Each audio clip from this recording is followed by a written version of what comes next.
আমার আগের পাসপোর্ট হারিয়ে যাওয়ার কারণে নতুন করে আবার পাসপোর্ট করার জন্য পাসপোর্ট অফিসে গেলাম। সব কাগজপত্র চেকিং শেষ করে আমি সিগনেচার দেওয়ার রুমে গেলাম। রুমে ঢুকার পর এক ঊর্ধ্বতন কর্মকর্তা আমাকে জিজ্ঞেস করলেন, তোমার মার্কা কি? আমি এমনিতেই দানের শীষে বুট দেই, তাই বললাম দানের শীষ। আমার কথা শুনেই তিনি রেগেমেগে চিৎকার করে বললেন, এইখানে কি মস্করা করতে আইছো? আমার সব কাগজপত্র ঠিকঠাক থাকলেও তিনি বললেন, তোমার কাগজপত্রে ভুল আছে, এগুলো ঠিক করে আবার নিয়ে এসো। মন খারাপ করে আমি বাইরে চলে এলাম। ঠিক তখনই হঠাৎ করেই একজন দরবেশ বাবার ডাক পেলাম। তিনি জিজ্ঞেস করলেন, হে বৎস, মন খারাপ করে কোথায় যাচ্ছ? তোমার কি লাগবে বলো। আমি তাকে সব খুলে বললাম। বাবা, আমার আগের পাসপোর্ট হারিয়ে গেছে, তাই নতুন করে পাসপোর্ট তুলতে এসেছি। সবকিছু ঠিকঠাক করেই আজকে এসেছি, কিন্তু তবুও নানা অজুহাত দেখে ওই কর্মকর্তা বললেন, আমার কাগজপত্রে ভুল আছে। আমার এই কথা শুনে দরবেশ বাবা বললেন, হাক মৌলা, দেখি তোর কাগজপত্রগুলা। তিনি কাগজপত্রগুলো দেখে বললেন, তোর কাগজপত্রে তো কোনো মার্কা নাই। এরপর তিনি আমার সব কাগজপত্র ছিঁড়ে ফেললেন। আমি হতবাক হয়ে গেলাম। তারপর তিনি আমাকে নতুন ফর্ম দিয়ে বললেন, এটা পূরণ কর। তখন আমি একটু ভয় পেয়ে বললাম, বাবা, আমি তো অরিজিনাল কুমিল্লার রসমালাইয়ের মতো খাঁটি ফার্স্ট ক্লাস গেজেটেড কর্মকর্তার মাধ্যমে সত্যায়িত করেছিলাম। আবার গেজেটেড কর্মকর্তা পাবো কোথায়? দরবেশ বাবা তখন হেসে বললেন, আমার চেয়ে বড় কর্মকর্তা এই জগতে আর কে আছে রে? তুই পূরণ কর, এই মার্কাই তোর কাজ করে দিবে। মার্কা বলতে আসলে বাবার জিমেল আইডি। আমি ফর্ম পূরণ করে বাবার হাতে দিলাম। বাবা তখন বললেন, হাদিয়া দিয়ে ছবি তুলতে যা।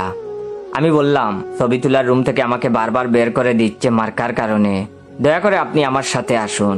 আমার অনেক অনুরোধের পর বাবা রাজি হলেন।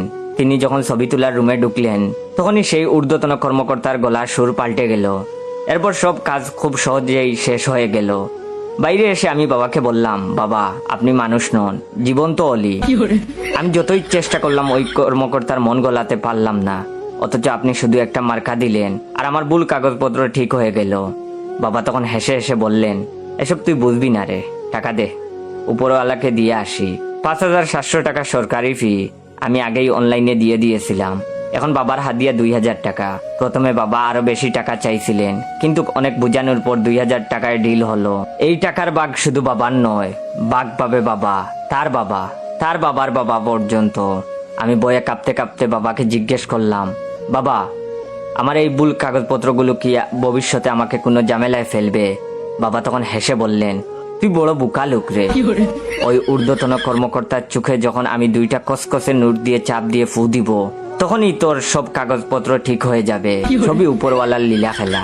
আমি তখন আবেগে আপ্লুত হয়ে বাবার চরণে লুটিয়ে পড়ে বললাম, বাবা, আপনি সেরা, আপনার পদধূলি দান করুন। ফাইনাল পরীক্ষায় ফেল করে বসলো এক ছাত্র, কিন্তু ফেল করলে তো চলবে না, যেভাবেই হোক পাশ করতে হবে। সে গেল প্রিন্সিপাল স্যারের রুমে, কিন্তু অনেক কাকুতি মিনতি করেও স্যারের মন গলাতে পারলো না। তখন ছাত্রটি মনে মনে একটা ফোন দিয়ে আটলো। সে গম্ভীর হবার বান করে বলল, স্যার, আমি আপনাকে 3টি প্রশ্ন করব।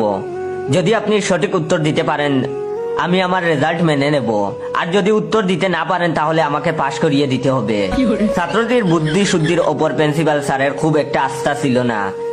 এরকম গবেট টাইপের একটা ছেলে কি এমন প্রশ্ন করবে যার জবাব তার মতো অভিজ্ঞ শিক্ষক দিতে পারবে না? অতএব তিনি রাজি হলেন।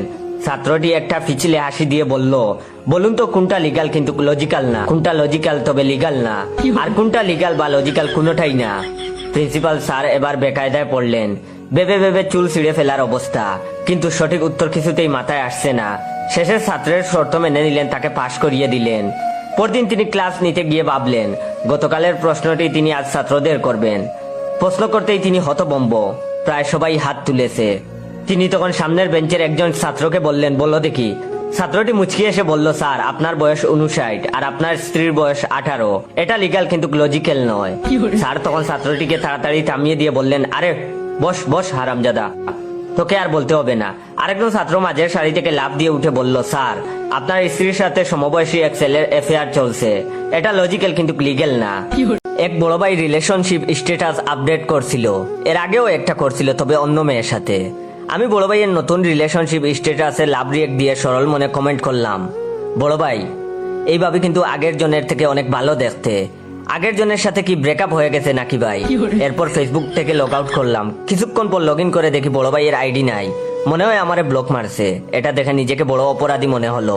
ভাবলাম আমাকে ব্লক মারার কারণটা কি সেটাই তো জানি না, বড় ভাইকে সামনাসামনি জিজ্ঞেস করতে হবে। পরের দিন একটা টি স্টলে দেখলাম বড় ভাই চা খাচ্ছেন আর ফোন করতেছেন কারোর সাথে।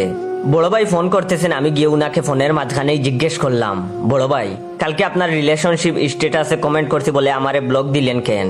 আমি কি মিথ্যা কিছু বলছি নাকি? যদি ভুল করে থাকি তাইলে মাফ করে দেন। কথাটা বলা মাত্রই বড় ভাই আমার দিকে অগ্নিমূর্তি হয়ে তাকালেন। এদিকে ফোনের সাউন্ড বেড়ে গেল। স্পষ্ট শুনতে পেলাম একটা মেয়ে কণ্ঠে বড় ভাইকে কেউ ঝাড়তেছে, বলতেছে, এই তুমি না বললা তুমি 1 বছর ধরে ফেসবুক ইউজ করো না, তাহলে কাল রিলেশনশিপ স্ট্যাটাস কার সাথে দিছো? তুই একটা ঠক, তুই একটা গুটিবাজ, তোর সাথে ব্রেকআপ। বড় ভাই তখন অনেক কিছু বলেও উনাকে বুঝাতে পারলেন না। এইবার বড় ভাই ফোন রেখে আমাকে বাঘের গর্জনে বললেন, এক্ষুনি তুই আমার সামনে থেকে চলে যা। বড় ভাইয়ের রাগের কারণ বুঝতে পারলাম না, কিন্তু বই পেয়ে তখন চলে আসলাম। বাসায় এসে ভাবলাম কাল মেজাজ ঠান্ডা হলে আবার গিয়ে মাফ চেয়ে আসবো। পরের দিন দেখলাম বড় ভাই একটা মোবাইল 2 সপ্তাহ আগে স্কুলের সামনে বৃষ্টির মধ্যে হারাইয়া গেছিল। তো আজকে কিটা যেন ওই মোবাইল থেকে ফোন দিয়া বলতেছে, ভাই একটা মোবাইল পাইছি, এখানে জয় দিয়ে সেভ করা, এটা কার মোবাইল বলতে পারেন? তখন আমি বললাম, জি ভাই এটা আমার মোবাইল। ভাই মোবাইলটা খুব দরকার ছিল, যদি দিতেন। তখন আমি নাম্বারের দিকে খেয়াল করে দেখলাম ওইটা আমার নাম্বার। তখন অচেনা লোকটি বলল, আচ্ছা ঠিক আছে, আপনি কোথায় আছেন? আমি বললাম আমি বাজারে আছি। তখন অচেনা লোকটি বলল, তাইলে কালকে সকাল 10টায় স্কুলের সামনে এসে নিয়ে যাবেন, আমি কল দিব। তখন আমি বললাম, ভাই একটা কথা ছিল। তখন অচেনা লোকটি বলল, বলেন। তখন আমি বললাম, আপনি 2 সপ্তাহ আগে মোবাইল পাইছেন? তখন লোকটি বলল, জি কেন? তখন আমি বললাম, 2 সপ্তাহ ধরে আমি সাদিয়া, সুমাইয়া, মিম, মেহজাবিনের সাথে মেসেজ করতে পারি না, যদি ওদের একটু আই লাভ ইউ মেসেজ করে দিতেন। আমার কথা শুনে অচেনা লোকটি বলল, তোরে মোবাইল দিমু না হালার পুত। আমি বললাম, কেন ভাই কেন? তখন অচেনা লোকটি বলল, তোর মোবাইলে দেখি আমার ছোট বোনের নাম্বার সেভ করা, তুই ওর লগেও কথা কস। তখন আমি ওরে বললাম, আমি আর কমু না ভাই, দিয়া দেন ভাই আমার।